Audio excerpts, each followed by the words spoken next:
because it would be too difficult technologically to include Pastor Elsell in the panel, we will just have Ambassador Deek and Dr. and President Kvasnica on the panel. So let me ask a few questions. First of all, now Pastor Elsell just quoted Bonhoeffer saying that Christians need to raise their voice at times like this, as he did, and if we don't, we're complicit in the evil that is around us. And Ambassador Deek made, I thought, the excellent point that Israel and the Jewish people have set such an example of being willing to stand alone, being willing to stand alone. And Ambassador Deek, I think, implicitly talked about mentoring, and Dr. Kvasnica explicitly talked about mentoring. So my question is, and since we heard from Chris this morning about Gen Z, and we're all concerned about reaching Gen Z and Gen Alpha, how can we mentor Gen Z to be courageous enough? And I think Ambassador Deek was really talking about courage.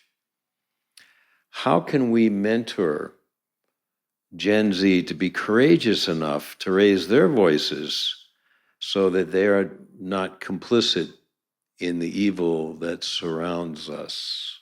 And so I ask both of you to answer that question. So I remember before October 7th, a lot of Israelis were saying that the young generation, they don't have what it takes. They're not courageous enough. They're not brave enough. They won't sacrifice. And at the end of the day, we discovered that we have a wonderful generation growing up in this country. People who are willing to volunteer. I remember over 120% showed up for the reserve duty, which means 20% were not even invited and they came anyway. So there has been tremendous courage in places where we have never seen it before. In many ways, I think it's the same. The same is true for young Christians, Gen Z Christians as well. The courage is there. It is there in their souls, in what they believe in. We just need to find the way to tap into it and to make sure that they understand why that courage is needed. Until now, a lot of the relationship between Israel and the Christian world was based on two elements. First, a biblical obligation to support Israel, which a lot of Gen Z say, what? No matter what, I see the pictures, I see social media, how can I support blindly, etc. The second point was that you should care about Israel, because the Jews have been a victim both of the Holocaust and everything before the Holocaust since the medieval ages, and Israel, that's a small country surrounded by enemies, etc. And I think those two elements are not enough in today's world. And nobody's going to show up and have the courage that we're talking about to show up because of these two elements. So what we need to do, and that's also part of my task as I see it, is to change the model of the relationship between Israel and young and Christians in general, young Christians, that it's not only about those two elements, but first of all, we need to bridge that gap between what people see and what people think to give the context of what happens during conflict, and explaining that supporting Israel means also to have the courage to disagree or to even look a little bit from the outside and see the bigger picture, because compassion is a wonderful thing. And I want young Christians to be emphatic, what's the right word? Emphatic, and compassionate, but I don't want that to become moral confusion. And how we do that is the first task.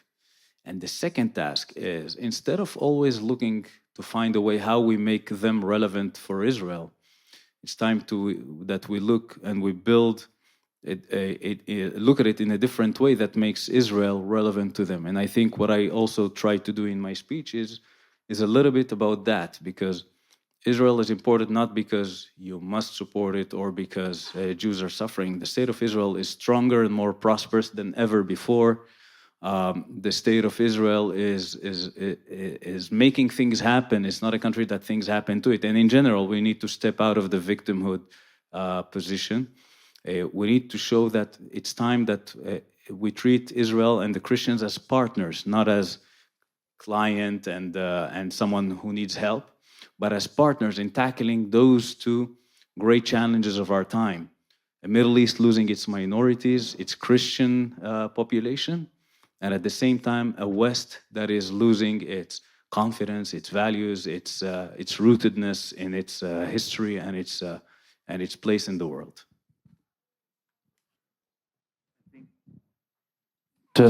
I think that reaching younger generations is only going to be possible through incredibly variegated strategies. I mean, on so many different levels. We need to continue to train well in biblical themes, yes, but we also can highlight humanitarian aspects of Israel. I think you were alluding to that Christians are not growing in the Middle East, except where? In Israel, right? And I get questions often by younger people. I was in Texas last month, and I gave a talk, very brief, about the state of things, and Jerusalem Seminary getting hit by a shrapnel, and they came up and they didn't really want to hear about anything except how Christians are being treated so poorly in Israel. And that was their comment to my praise to God for sustaining us and growing us. But Christians are persecuted. Well, look around. The only place where Christians are growing is in the state of Israel. So I think we need to have much better information out there. That's so hard. The odds are stacked against us in many ways. As Christians are divided, and the Muslim population tends to be not so positive towards Israel. And so the numbers are against us, but we need to do that. We need to also create experiential learning, experiences, right? People don't remember lectures as well as they. I'm part of a CEO group of Bible translation leaders, and it was decided that all of the different lectures that are given for the CEOs and all this FaceTime is great, but people remember when they're on a bus traveling around Israel. So we brought 120 CEOs to Israel. 60% had never been here in 2017. And people remembered being on the bus and talking and experiencing and meeting Jewish people, meeting Palestinians, meeting Muslims. But getting young people here with the right people, because if they come with the wrong people, they amplify the wrong narrative. And so getting young people here and experiencing the land and that testimonial, and make testimonies and plaster YouTube with it, right? To let people know the truth of what's happening here, which is not anywhere as bad as the media portrays it. Thank you. Now, my second question to both of you is, now, Ambassador Deek, I don't know, but since you're a Christian Arab, my guess is you were not always a Zionist. Baruch, you just told us in your talk that you struggled with Zionism yourself. So I want to ask both of you, what convinced you finally, or at first, of Zionism? My family has lived in this land for centuries. We have actually documentation that shows that my family from my father's side is specifically from the city of Jaffa for over 390 years. So it's basically my town, everyone else is an immigrant. And I mean, through marriages and baptisms, we can really go back that back. And in 1948 was the first time that my family was almost uprooted from the land. My grandparents, they used to live in Jaffa. They were engaged. He was 22, she was 18. And when the Arab leaders told all the Arabs, Christians, Muslims, and everyone else, the Jews are coming, give us a few days, we'll kick them out. Otherwise, if you stay, they will kill you. Just go out for a few days, a few weeks, and then you can come back. And my grandparents, frightened by what might happen, decided to flee with everyone else. And that's how my grandparents ended up in a Palestinian refugee camp in Lebanon, where they spent 10 months.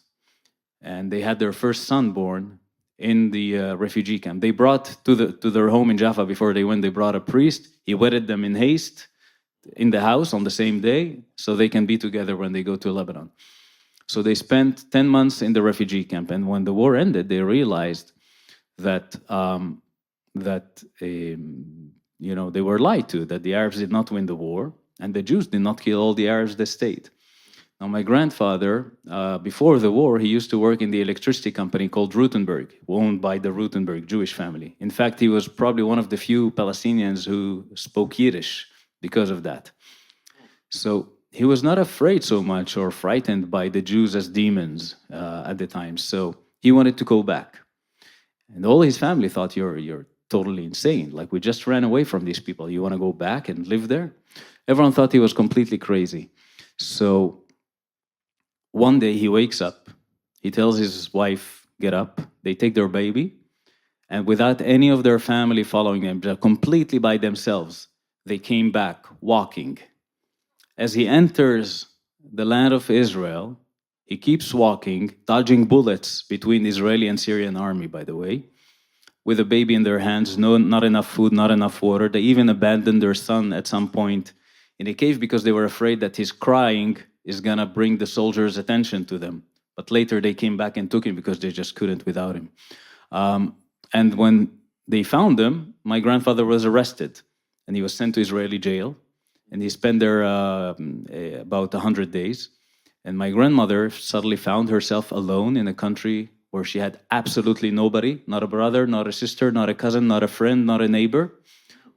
The language she doesn't speak. And she did the only thing she could think of. She went to the electricity company and started knocking on doors. And she knocked door after door until she found someone who remembered my grandfather.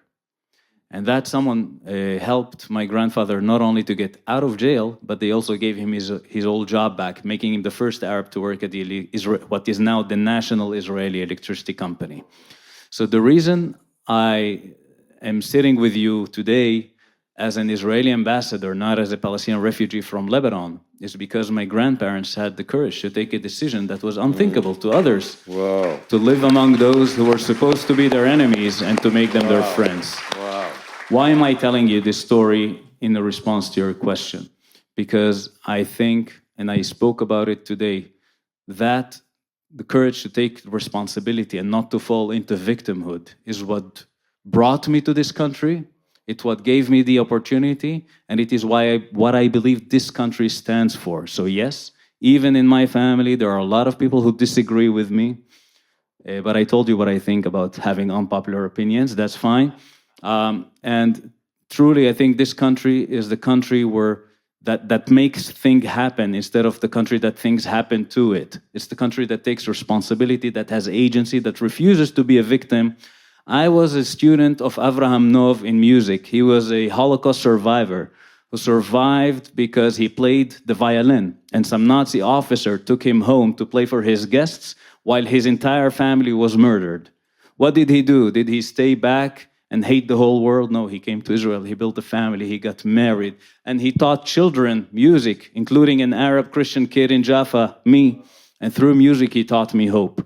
This is what the state of Israel stands for. This is for me the meaning of Zionism and what Israel is. Wow.